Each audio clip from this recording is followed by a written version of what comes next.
chers téléspectateurs, bonjour et bienvenue dans l'édition du journal sur votre chaîne BTV. Et sans tarder, on commence avec les grands titres. Dans une conférence de presse qui s'est tenue vendredi 29 mars, le commissaire général de l'Obouha a donné l'état d'avancement des travaux de la construction de la salle de conférence internationale. Et les travaux nécessitant le courant électrique ne sont pas fonctionnels à la normale suite à l'absence de l'électricité d'il y a 2 mois en commune Buganda. Les détails dans un instant. Et comme je vous le disais dans le sommaire, dans une conférence de presse qui s'est tenue ce 29 mars 2024, le commissaire général de l'Obouha a donné l'état d'avancement des activités de la construction de la salle de conférence internationale qui est à la phase de la finalisation. Suivant les détails. Après un long moment de construction de la salle de conférence internationale se trouvant dans le quartier Rohero 2, commune Mukada à mairie de Bujumbura, les travaux de finissage sont au bout d'être achevés, comme le confirme le lieutenant-colonel Dr ingénieur Leonidas Nibigira, commissaire général de l'Office burundais de l'urbanisme, de l'habitat et de la construction, Obouha en sigle, qui est en charge de la construction de cet immeuble. Ari inyubakwa nini cyane ishobora kwakira ihwaniro y'abantu b'icubahiro aho rero novuga yuko mwagerageje kuraba. C'est un grand bâtiment destiné à accueillir des conférences de haut cadre internationaux et comme vous l'avez vu, la construction proprement dite a déjà terminé. Il ne reste que des travaux de finissage et je peux confirmer que les travaux sont à près de 80%. Si rien ne nous compromette, d'ici 4 mois, le bâtiment sera terminé. C'est-à-dire à mois d'août, peut-être même avant. Mu kwezi nko duhereye nko mu mezi 4 duhereye ubu doshobora kwinyubakwa tuba twayakiriye ko gushika mu kwezi ko 8 toya mugabe izindi indinganizo zisava kuri twebwe ariko nako tutanze ico giharuro tunashoboka ko n'imbere y'igihe twataragurika. Ce commissaire général a aussi signalé qu'il y a pas mal de défis qui ont fait que les travaux ne se déroulent pas comme prévu. Nashaka mvuge iki kintu kijanye na climatisation ndabwire yuko aho tugiriye ku kivi. Depuis que je suis le commissaire général de l'Obouha, il y a presque 3 mois, j'ai trouvé beaucoup de choses importantes qu'on n'avait pas pensé à mettre en œuvre, alors qu'ils sont très nécessaires pour que cet immeuble arrive à un niveau voulu par le pays. Donc, pour commander des matériaux de climatisation, on doit d'abord faire beaucoup d'études.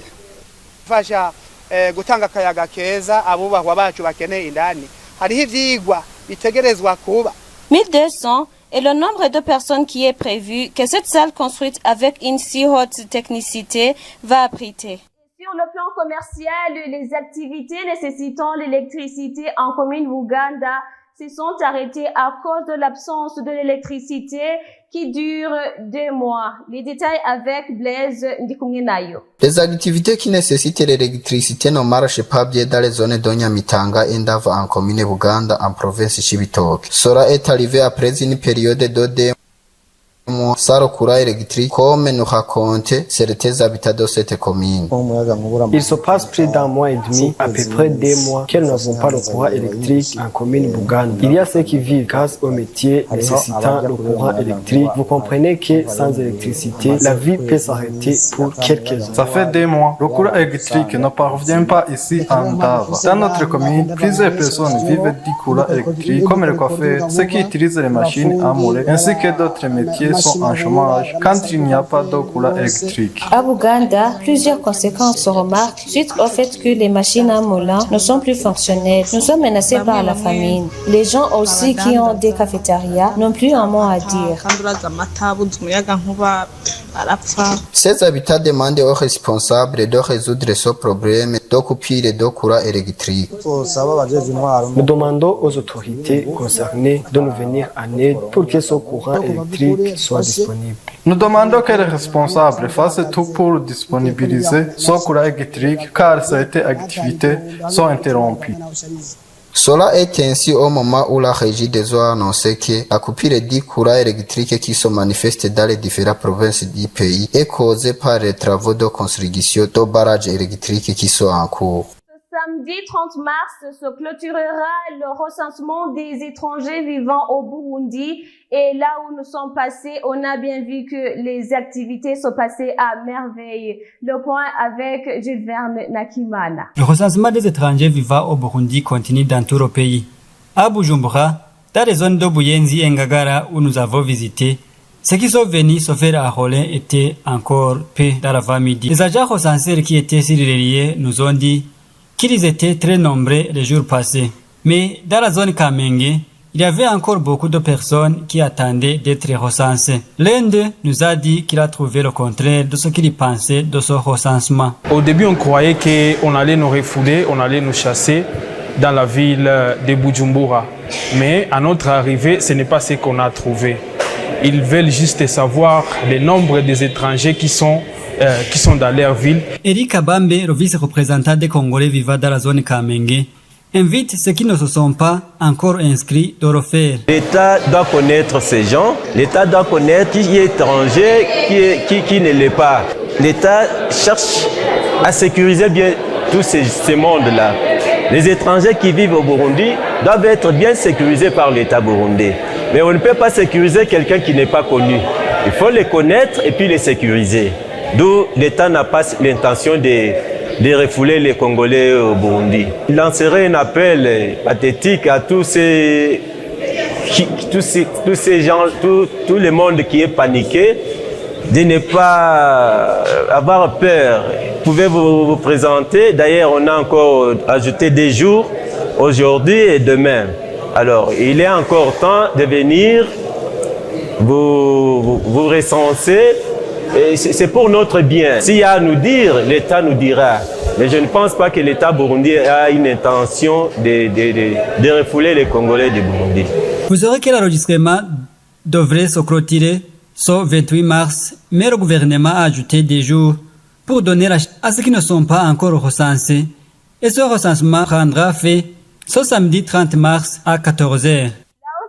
Des denrées alimentaires ainsi que la pénurie du sucre, tels sont les obstacles que rencontrent les musulmans qui sont actuellement au mois de Ramadan. C'est le reportage de Kevin Girayedzo. Le jeûne pour les musulmans qui sont dans la période du mois de Ramadan ne se déroule pas comme d'habitude en mairie de Bujumbura à cause des prix du sucre qui a été haussé et des denrées alimentaires.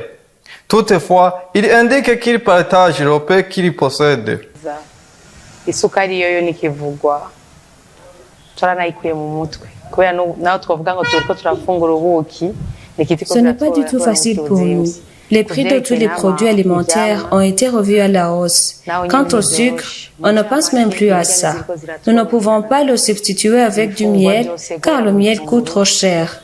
Même les fruits sont devenus trop chers. Le prix des oignons est 9 000 francs, le kilo actuellement. Le kilo de tomates coûte 7 000 francs. Et on te donne 3 tomates. Ceux qui possèdent le sucre essaient de partager avec ceux qui n'en ont pas. Quelqu'un pourrait recevoir un quart de kilo ou bien en manquer car le sucre est insuffisant. Ni bake gose ahantu waronka ibiro bibiri by'imfashanyo waronka irobo naho nyene ku muntu nyene yayironse bimugoye gose yagerageza irobo canke nunayironke burundu kabisa. Recevoir un kilo de sucre est considéré comme un miracle.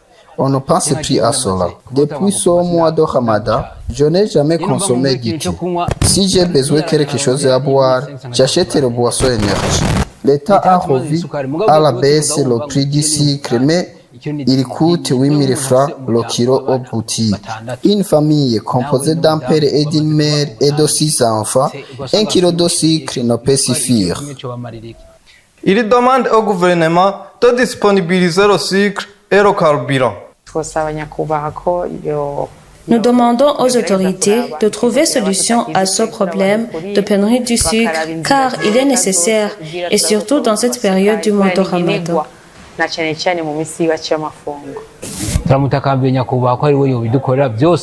Nous demandons que le carburant soit disponible car s'il y a pénurie de carburant, les prix sur le marché deviennent trop chers.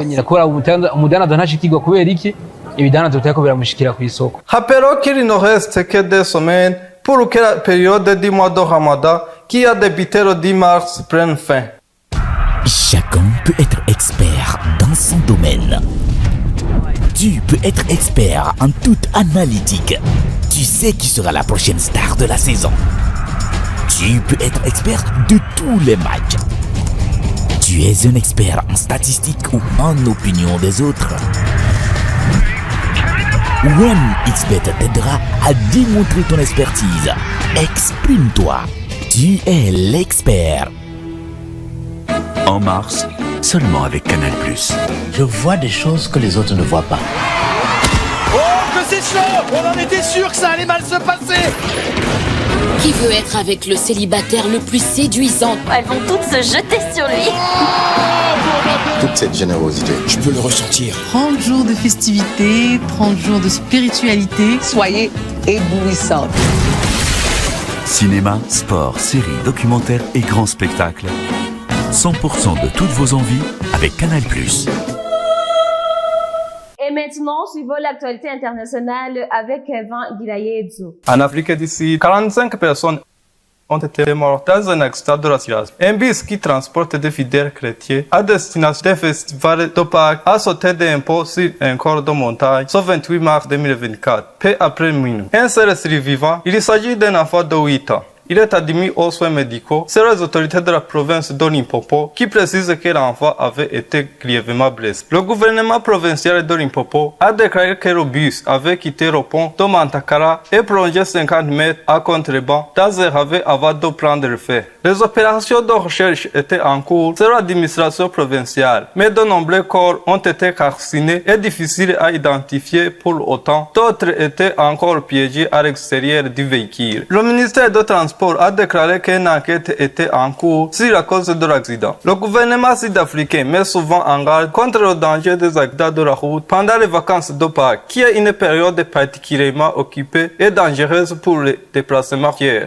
Plus de 200 personnes sont mortes dans les accidents de la route pendant le week-end de Pâques l'année dernière. Poursuivons l'actualité internationale en Suède, où la Suède a officiellement rejoint l'OTAN jeudi en tant que 32e membre de l'Alliance militaire transatlantique, mais a mis fin à sa neutralité traditionnelle et son premier ministre a même déclaré à ses citoyens qu'ils devraient se préparer à la guerre. Le premier ministre suédois Ulf Kristersson et le secrétaire d'État américain Antony Blinken au président jeudi une cérémonie à Washington au cours de laquelle l'instrument d'adhésion de la Suède à l'organisation du traité de l'Atlantique Nord, OTAN, a été officiellement déposé au département d'État. Le drapeau suédois sera hissé lundi devant le siège de l'Alliance militaire à Bruxelles. Mais Stoltenberg a souligné que le pays scandinave bénéficiera désormais de la protection accordée par l'article 5, la garantie ultime de la liberté et de la sécurité des alliés. L'article 5 du traité de l'OTAN oblige tous les membres à venir en aide à un allié dans le territoire où la sécurité est menacée. Il n'a été invoqué qu'une seule fois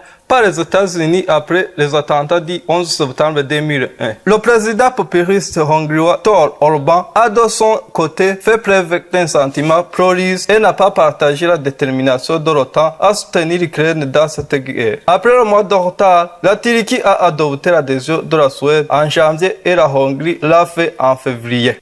Voilà, chers téléspectateurs, c'est ici que prend fin notre édition de journal de ce vendredi. Merci de nous avoir suivis avec attention et surtout n'oubliez pas de nous suivre encore sur toutes nos plateformes, que ce soit Facebook, que ce soit YouTube et X, et aussi sur StarTimes, c'est chaîne 781 et 106, et sur Canal+, c'est chaîne 396. Merci, que Dieu vous garde.